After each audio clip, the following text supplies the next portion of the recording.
لا حول ولا قوة إلا بالله العلي العظيم أعوذ بالله من الشيطان اللعين الرجيم بسم الله الرحمن الرحيم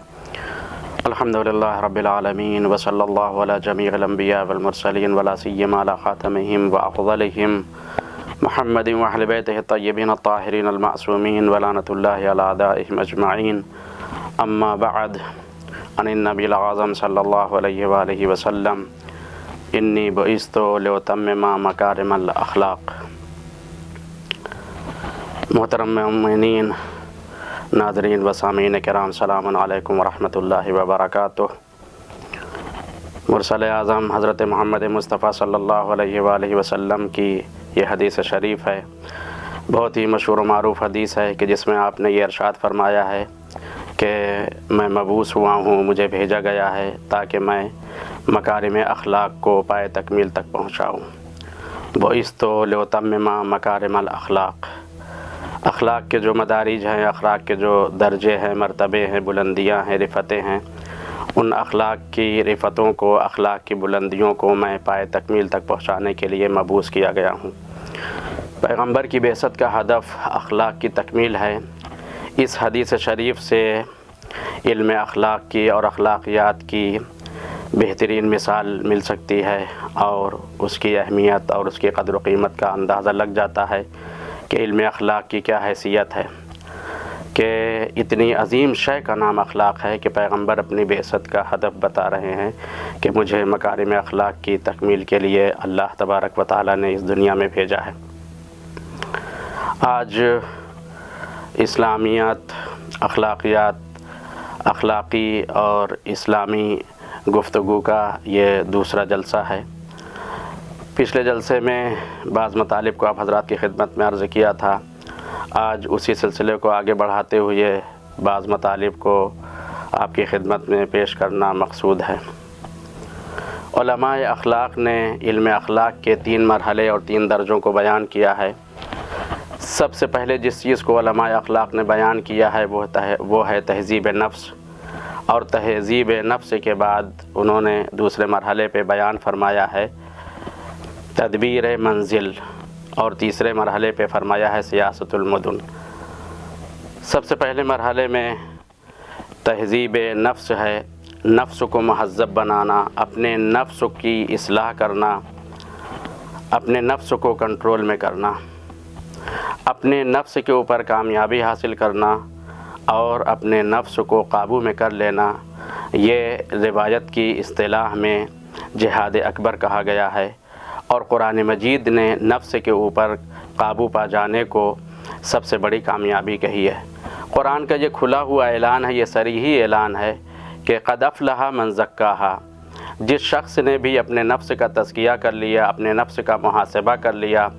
اپنے نفس کو، خواہشات نفسانی کو اللہ تبارک و تعالیٰ کے حکم کی اطاعت کے لیے اپنے نفس کی پیروی کو ترک کیا اور اللہ کی اطاعت کے اوپر گامزن ہو گیا، تو قرآن مجید نے ایسے شخص کو کامیاب شخص کہا ہے۔ یعنی بالتحقیق وہ شخص کامیاب ہے کہ جس نے اپنے نفس کا محاسبہ کیا، جس نے اپنے نفس کو مہذب بنا لیا اور اپنے نفس کی اصلاح کر لی۔ اصلاح نفس اتنا عظیم مرتبہ رکھتا ہے کہ قرآن مجید اس کو دنیا اور آخرت کی کامیابی کی سند دے رہا ہے۔ جس نے اپنے نفس کو قابو میں لے لیا، گویا اس شخص نے اپنے لیے دنیاوی کامیابی بھی اور آخرت کی کامیابی بھی، دونوں کامیابی کو اس نے حاصل کر لیا۔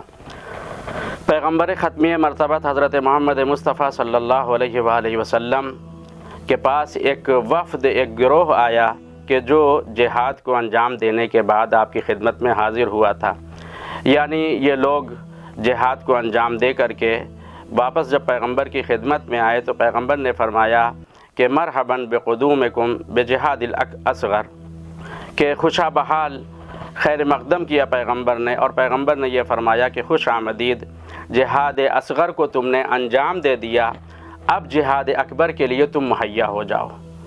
اب لوگوں کو تعجب ہوا، ان مجاہدین نے، ان اصحاب نے پوچھا کہ یا رسول اللہ یہ بتائیے کہ ابھی ہم میدان جہاد میں تھے، ہم نے جہاد کیا، ہم نے اپنے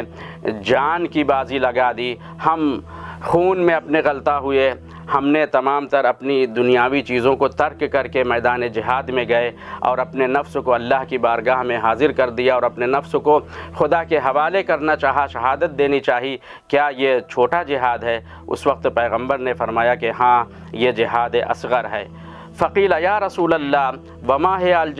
هو الجہاد الاکبر، اگر یہ چھوٹا جہاد ہے تو پھر آپ یہ بتائیے کہ پھر بڑا جہاد کیا ہے؟ اس وقت پیغمبر نے ان کے سوال کے جواب میں یہ ارشاد فرمایا کہ یہ جہاد بالاصغر ہے، میدان قتال میں اپنی جان کا دے دینا، لیکن اپنے نفس کے اوپر قابو پا جانا، اپنے نفس کے اوپر انسان کنٹرول کر لے، اپنے نفس کے اوپر غالب آ جائے۔ یہ نفس کے اوپر غالب آ جانا، نفس کے اوپر اپنا تسلط اور قبضہ کر لینا، یہ جہاد اکبر کہلاتا ہے۔ پیغمبر کی جو پاک اور معصوم اور مقدس زبان سے لفظ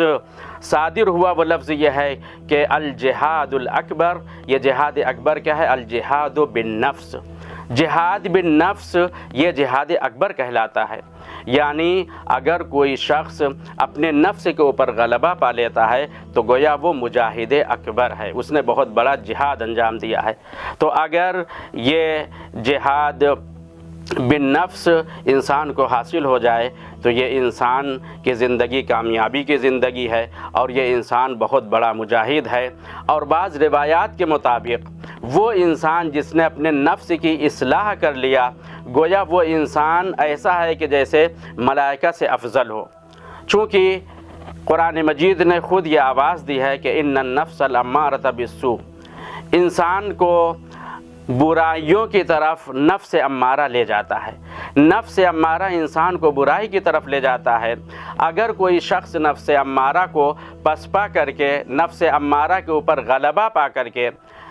اس کو اللہ کی راہ میں اس طریقے سے نفس امارہ کے اوپر غلبہ پا کر کے راہ خدا میں چل پڑے اور سبقت کرے نیکیوں کی طرف، خیرات کی طرف، تو نفس امارہ کو کچلنے کے بعد، نفس امارہ کے اوپر تسلط پانے کے بعد انسان کی زندگی کامیابی کی زندگی ہے اور انسان مجاہد اکبر ہے اور وہ ملائکہ سے بہتر ہے۔ حدیث شریف میں یہ آیا ہے، امام صادق علیہ السلام نے یہ ارشاد فرمایا ہے کہ مقام تخلیق میں خداوند متعال خالق کون و مکان ہے، خداوند متعال خالق کائنات ہے، کائنات کے ذرے ذرے کا وہ خالق ہے، کائنات کی ہر چیز کو اس نے خلق کیا ہے۔ یہاں پر جب ان تین مخصوص مخلوقات کا ذکر ہوا ہے تو وہاں پر امام یہ فرماتے ہیں کہ اللہ نے جب ملائکہ کو خلق کیا تو ملائکہ کو فقط عقل عطا فرمائی اللہ نے، اور ملائکہ کی تخلیق کے پائے تکمیل کے بعد جب مرحلہ آیا حیوانات کی تخلیق کا تو اس وقت حیوانات کی تخلیق کے مرحلے پر اللہ نے حیوانات کو شہوت عطا کیا، شہوت دیا، یعنی ملائکہ عقل کے اوپر فائز ہوئے، ملائکہ کو اللہ نے عقل جیسی نعمت عطا کیا کہ قرآن مجید کے ارشاد کے مطابق ان تعدوا نعمت اللہ لا تحصوها، اگر تم اللہ کی نعمتوں کو شمار کرنا چاہو تو اللہ کی نعمتیں بے شمار ہیں، اس کا شمار نہیں کیا جا سکتا ہے۔ ان بے شمار نعمتوں میں جو نعمت سب سے افضل ہے، جو نعمت سب سے بہتر ہے، اس نعمت کا نام عقل ہے۔ چنانچہ حدیث شریف میں یہ آیا ہے کہ نعم المواہب العقل، اللہ کی ہبہ کی گئی ہوئی، اللہ کی طرف سے دی گئی ہوئی جو چیزیں ہیں، جو نعمتیں آئی ہیں انسان تک، کہ ہر نعمت جو انسان کو ملی ہے وہ اللہ کی طرف سے ہے، ان نعمتوں میں سے جو سب سے بہترین نعمت ہے وہ نعمت عقل ہے۔ چنانچہ عقل ہی کے ذریعے سے انسان کا محاسبہ ہوگا، عقل کے اعتبار سے انسان کو اجر اور ثواب دیا جائے گا، اور اگر انسان عقل سے معذور ہے تو اس انسان سے پھر حساب اور کتاب بھی نہیں لیا جائے گا۔ چنانچہ یہ اسلامی کتب میں پایا جاتا ہے اور اس کو ہر انسان سمجھتا ہے کہ جو انسان بالغ و عاقل ہے، تمام تر تکلیفیں اور تمام تر فروعات اور اعمال وہ اس انسان کے لیے ہے کہ جو انسان بالغ اور عاقل ہے۔ بچے کے اوپر کوئی تکلیف نہیں ہے، کوئی عمل، کوئی وظیفہ اس کے لیے نہیں ہے، اسی طریقے سے مجانین کے اوپر بھی کوئی تکلیف نہیں ہے۔ جو انسان عقل سے معذور ہے، جو انسان پاگل ہے، اس سے قیامت کے دن کوئی حساب نہیں ہوگا۔ مجنونگی کے عالم میں، جنون کے عالم میں انسان اچھائیاں انجام دیتا ہے تو اس کی کوئی قیمت نہیں ہے، اور اگر کوئی برائی انجام دیتا ہے تب بھی اس کے ذریعے سے برائی کے انجام دینے کے اوپر اس سے عذاب نہیں کیا جائے گا، اس کا مواخذہ نہیں ہوگا۔ چنانچہ یہ اصول کافی میں یہ حدیث شریف آئی ہے کہ بے کا اصیب و بے کا واقب، عقل کو مخاطب کر کے اللہ نے کہا کہ اے عقل میں تیرے ہی ذریعے سے لوگوں کو ثواب دوں گا اور تیرے ہی ذریعے سے لوگوں کو میں عذاب دوں گا۔ چنانچہ مقام تخلیق میں جب اللہ نے ملائکہ کو خلق کیا تو تخلیق ملائکہ کے وقت ان کو نعمت عقل عطا فرمائی، اور جب حیوانات کو اللہ نے خلق کیا تو حیوانات کو خلق کرتے وقت اللہ نے ان کو شہوت عطا کیا۔ تو اللہ نے ملائکہ کو فقط عقل دیا، شہوت نہیں دی، اور حیوانات کو فقط اللہ نے شہوت دیا، اس کو عقل نہیں دی۔ لیکن انسان کی تخلیق کا جب مرحلہ آیا، اللہ تبارک و تعالیٰ نے اس ذات وحدہ لا شریک نے انسان کو دو راہے پر لا کر کے کھڑا کر دیا اور دونوں نعمتوں سے اس کو نوازا۔ انسان کو اللہ نے عقل بھی دیا اور انسان کو اللہ نے شہوت بھی عطا کیا۔ اب اگر کوئی انسان اپنے نفس امارہ کو کچل کر کے، نفس امارہ کو پسپا کر کے اس کے اوپر غالب آ جاتا ہے، یعنی شہوتوں کے اوپر، معصیت کے اوپر، نفس امارہ کے اوپر اگر عقل غالب آ جاتی ہے اور یہ نفس انسانی، یہ شہوت انسانی، یہ خواہشات نفسانی یہ مغلوب ہو جاتا ہے، تو عقل کے غلبے پا جانے کی وجہ سے انسان یہ ملائکہ سے بہتر اور افضل ہو جاتا ہے۔ لیکن اگر یہی انسان نفس امارہ کا مطیع ہو گیا، فرامین پروردگار کو بھول گیا، اللہ نے جو محرمات بتائے تھے ان سے اجتناب نہیں کیا، جن واجبات کو اللہ نے کہا تھا ان کو انجام نہیں دیا، تو اگر انسان نے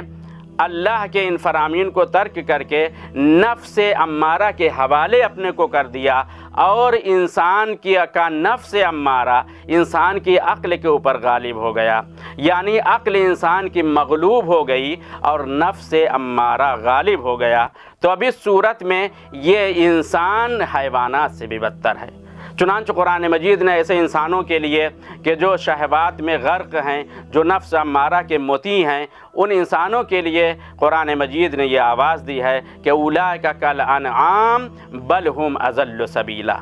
کہ یہ لوگ انعام، یہ چوپائے کے مانند ہیں، یہ حیوانات کے مانند ہیں، بل ہم اضل سبیلا، بلکہ یہ ان سے بھی گئے گزرے ہیں۔ اس وجہ سے یہ ان سے گئے گزرے ہیں کہ حیوانات کے یہاں تو عقل نہیں ہے، چنانچہ اس سے کوئی محاسبہ بھی نہیں ہے اور کوئی چیز اس کے لیے قباحت نہیں رکھتی ہے، لیکن انسان کے پاس تو عقل ہے۔ عقل کے باوجود اگر انسان ان فسادات میں، ان برائیوں میں، ان نافرمانی میں پڑ جاتا ہے، تو ایسا انسان قرآن مجید کی اصطلاح میں کہ جو نفس امارہ کا پیرو ہے، اس انسان کو قرآن مجید نے حیوانات سے بھی بدتر قرار دیا ہے۔ چنانچہ نفس کی پاکیزگی، نفس کی طہارت، اپنے نفس کو مہذب بنانا، یہ علم اخلاق کا سب سے پہلا مرحلہ ہے۔ چنانچہ نتیجے کے طور پہ ان بیانات کے مطابق یہ کہا جا سکتا ہے کہ جو شخص اپنے نفس کو مہذب کر لیتا ہے، جس کو تہذیب نفس حاصل ہو جاتا ہے، جو انسان اپنے نفس امارہ کو ترک کر کے اللہ کی خاطر مطیع پروردگار ہو جاتا ہے، تو ایسا شخص وہ ہے کہ قرآن اس کو کامیاب کہتا ہے، اور یقیناً قرآن جس انسان کو کامیاب کہے تو بلا شبہ وہ انسان کامیاب ہے۔ اور ایسے شخص کو روایت کی نگاہ میں مجاہد اکبر کہا جاتا ہے کہ جو جہاد بن نفس میں مشغول ہے۔ جہاد بن نفس میں جو انسان مشغول ہوتا ہے گویا وہ مجاہد اکبر ہے، جہاد اکبر وہ انجام دے رہا ہے، اور یہی انسان اپنے نفس کے اوپر غلبہ پا کر کے امام صادق علیہ السلام کی حدیث شریف کے مطابق یہ اپنے کو ملائکہ سے بلند بھی کر سکتا ہے۔ لہٰذا انسانی زندگی کے لیے، انسانی معیشت کے لیے، انسانی زندگی کی کامیابی کے لیے سب سے پہلا قدم اور سب سے پہلی چیز جو انسان کے لیے ضروری ہے وہ اصلاح نفس ہے، اپنے نفس کا محاسبہ کرنا ہے، اپنے نفس کا اصلاح کرنا ہے۔ اصلاح نفس کے بعد جو علماء اخلاق نے دوسرے مرحلے میں اصلاح کے پہلو کو رکھا ہے وہ ہے تدبیر منزل، یعنی اپنے گھر کے امور کی تدبیر کرنا۔ ہر انسان کہ جو بعض لوگوں کا کفیل ہے، جو افراد بھی اس انسان کے تحت میں زندگی گزار رہے ہیں، وہ سارے انسان کہ جو کسی انسان کے تحت میں زندگی گزار رہے ہیں، جو ان کا کفیل ہے، جو ان کا سرپرست ہے، جو گھر کا مالک ہے، یہ شخص اس طریقے سے اپنے گھر کی یعنی تدبیر کرے، اپنے اہل و عیال کے لیے اس طریقے سے اہتمام اور انتظام کرے کہ ان تدبیر کے نتیجے میں جو اس کے اہل و عیال ہیں، جو اس کے تحت میں زندگی گزارنے والے افراد ہیں، یہ سارے انسان ایسے ہو جائیں کہ ان کی دنیا بھی کامیاب رہے اور ان کی عاقبت اور ان کی آخرت بھی کامیاب رہے۔ اگر کوئی سرپرست، کوئی مالک، وہ انسان کہ جو گھر کے چند افراد کا ذمہ دار ہے، اگر یہ ذمہ دار شخص اس طریقے سے اپنے گھر کا ماحول بناتا ہے، اس طریقے سے اپنے منزل کی تدبیر کرتا ہے کہ اس تدبیر کے نتیجے میں اس کے تحت میں رہنے والے سارے افراد ان کے لیے خیر دنیا حاصل ہو جاتی ہے، خیر عقبہ حاصل ہو جاتا ہے، تو یقیناً یہ انسان تدبیر منزل کے مرحلے میں کامیاب ترین انسان ہے۔ چنانچہ قرآن مجید نے مقام دعا میں یہ انسان کو تعلیم بھی دی ہے، اور قرآن مجید نے یہ انسان کو کہا ہے کہ ربنا آتنا فی الدنیا حسنہ وفی الآخرۃ حسنہ وقنا عذاب النار، یعنی انسان دعا یہ کرے کہ خدایا پروردگارا، ربنا اے ہمارے رب، آتنا فی الدنیا حسنہ، دنیا میں بھی ہمیں نیکی عطا کرنا، یعنی ہماری دنیا کو بھی اچھا بنانا، وفی الآخرۃ حسنہ، اور آخرت میں بھی ہم کو نیکی عطا کرنا، وقنا عذاب النار، اور جہنم کے آگ سے ہم کو محفوظ رکھنا۔ تو انسان مقام دعا میں بھی یہ دعا مانگتا ہے کہ ہماری دنیا بھی اچھی ہو، دنیا میں بھی حسنہ اور خیر ہو، اور آخرت میں بھی ہمارے لیے خیر اور حسنہ ہو۔ چنانچہ حسن تدبیر منزل میں جو انسان کامیاب ہے، وہ انسان گویا خود اپنے نفس کو بھی اس نے بلند کر لیا، اور دوسرے مرحلے میں اپنے اہل و عیال کی بھی زندگی اور آخرت کی کامیابی کی ضمانت لے لی۔ چنانچہ علماء اخلاق نے اس دوسرے مرحلے میں یہ فرمایا ہے کہ تدبیر منزل، بس تدبیر منزل کے اعتبار سے ایک ذمہ دار شخص کا وظیفہ یہ ہوتا ہے کہ وہ اپنے بچوں کے لیے جس طریقے سے دنیاوی تعلیم کا اہتمام اور انتظام کرتا ہے، اسی طریقے سے اس کے لیے ضروری یہ ہے کہ دینی تعلیم کا بھی اہتمام اور انتظام کرے۔ عام طور سے یہ دیکھا جاتا ہے کہ لوگ دنیاوی تعلیم کے اوپر، دنیاوی ترقی کے اوپر بہت معونہ خرچ کرتے ہیں، بہت پیسے خرچ کرتے ہیں، لیکن دینی تعلیم کی طرف ان کی رغبت نہیں ہوتی ہے۔ یہ دینی تعلیم انسان کے لیے اتنی زیادہ اہمیت کی حامل ہے کہ یہ دینی تعلیم انسان کی زندگی میں بھی سدھار لاتی ہے اور آخرت میں بھی اس کے لیے مفید اور مؤثر ہے۔ اگر کوئی والدین خدا نخواستہ اپنے بچے کی دنیاوی تعلیم کے اوپر تو توجہ کرتے ہیں، لیکن دینی تعلیم کے اوپر توجہ نہیں کرتے ہیں اور ان کو دینی تعلیم سے روشناس نہیں کراتے ہیں، تو قیامت کے دن جب والدین سے اپنے اولاد کی تربیت کے بارے میں سوال کیا جائے گا تو ان سے یہ پوچھا جائے گا کہ تم نے کیوں اپنے بچوں کی تربیت دینی طریقے سے نہیں کیا، دین کی کیوں ان کو تعلیم نہیں دی۔ اور احادیث میں یہ بھی آیا ہے کہ والدین کا، بالخصوص والد کا فریضہ یہ ہے کہ اس کو دینی تعلیم ضرور دے۔ اتنی مقدار میں دینی تعلیم انسان کے لیے واجب ہے کہ جو مبتلا بے ہیں۔ چنانچہ ہمارے فقہاء نے فتویٰ بھی یہ دیا ہے کہ وہ مسائل کے جو انسان کی زندگی کے لیے روزمرہ پیش آتے ہیں، ایسے مسائل کا انسان کے لیے سیکھنا واجب ہے کہ انسان سیکھے۔ تو ظاہر سی بات ہے ہر انسان کے لیے ضروری نہیں ہے کہ مکمل طور پہ علم دین کو جو ہے وہ حاصل کرے، لیکن جو چیزیں مبتلا بے ہیں، چاہے وہ اصول دین کا مرحلہ ہو، چاہے وہ فروع دین کا مرحلہ ہو، چاہے اخلاقیات کی منزل ہو، ان تمام تر مراحل میں جو انسان کے لیے مبتلا بے چیز ہے، کم سے کم اس چیز کا سیکھنا انسان کے اوپر ضرور واجب ہے۔ یہ علم اخلاقیات کا جاننا یہ دینی تعلیم کا ایک جز ہے۔ چنانچہ اب ان دو مرحلے کے بعد، تہذیب نفس کے بعد اور تہذیب نفس اور اصلاح نفس کے بعد تدبیر منزل کا مرحلہ آیا، اور تدبیر منزل کے بعد اب آخر میں جو تیسرا درجہ علماء اخلاق نے بیان کیا ہے وہ ہے سیاست المدن کا۔ یعنی اب جب انسان نے اپنے نفس کی اپنے نفس کا تزکیہ کر لیا، انسان خود کو اس نے صحیح کر لیا، انسان کی اصلاح ہو گئی۔ انسان کی اصلاح یہ مقدمہ ہوگی سماج اور معاشرے کی اصلاح کے لیے۔ جب انسان نے اپنی اصلاح کر لیا، اپنے اہل و عیال کی اصلاح کر لیا، تو اب تیسرے مرحلے میں یہ نوبت آتی ہے سیاست المدن کی، یعنی ایسی سیاست اس ملک میں، ان شہروں میں رائج ہوں کہ جس کے ذریعے سے لوگوں کو نقصان نہ پہنچے بلکہ فائدہ پہنچے۔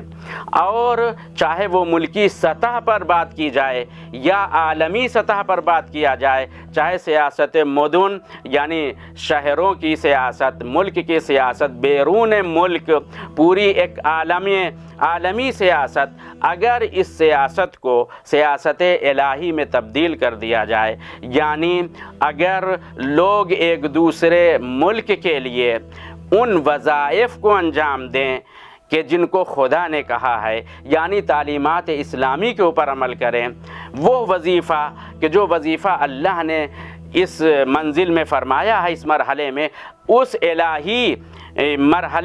الہی تعلیمات کے مطابق اگر اس مرحلے میں امور کو انجام دے تو یقیناً یہ پورا عالم ایک بہشت کا نمونہ بن جائے گا، لیکن شرط یہ ہے کہ تعلیمات اسلامی کے اوپر عمل کیا جائے۔ تو یہ تعلیمات اسلامی انسان کے لیے ایک ایسا در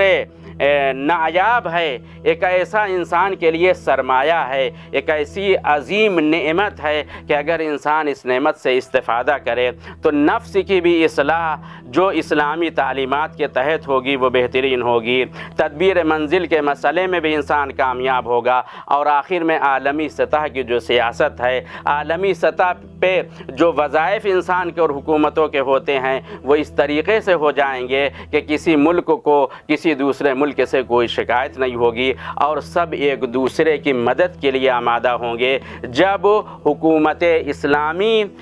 کا جو نظام ہے، جو سیاست الہی ہے، اس سیاست الہی کو اگر عمل میں لایا جائے تو بس اس مرحلے میں اور بھی بعض مطالب ہیں کہ اب یہ درس اپنے آخری مرحلے میں ہے، لہٰذا بس ایک دعا کا جملہ عرض کر کے اپنے اس کلام کو تمام کرنا چاہتا ہوں کہ خدایا پروردگارا، یہ جمعہ کا دن ہے، یہ جمعہ کا دن گزر گیا، بہت ہی بابرکت دن تھا، اور روز دہو الارض بھی تھا کہ خانہ کعبہ کے نیچے سے اللہ تبارک و تعالیٰ نے زمین کے فرش کو بچھایا۔ آج کے دن یعنی یوم الجمعہ یہ جو گزرا، اس میں جناب عیسیٰ کی بھی ولادت ہوئی ہے، جناب ابراہیم علیہ السلام کی بھی ولادت ہوئی ہے۔ خدایا پروردگارہ، یہ دن بہت ہی مبارک دن تھا، اس دن کے صدقے میں چہاردہ معصومین کے توسل سے، ان کے واسطے سے ہم تجھ سے یہ سوال کرتے ہیں کہ جو بھی مومنین و مومنات مرحومین ہیں ان کی مغفرت فرما، اور جو بھی زندہ و سلامت ہیں خداوند متعال ان کو صحت و عافیت اور ان کو خیر دنیا اور خیر آخرت عنایت فرما، اور خاص طور سے مومنین کو اس کرونا وائرس اس کی مصیبت سے نجات دے۔ وآخر دعوانا ان الحمد للہ رب العالمین۔ شكرا يا ربي شكرا، هديت قلبي شكرا.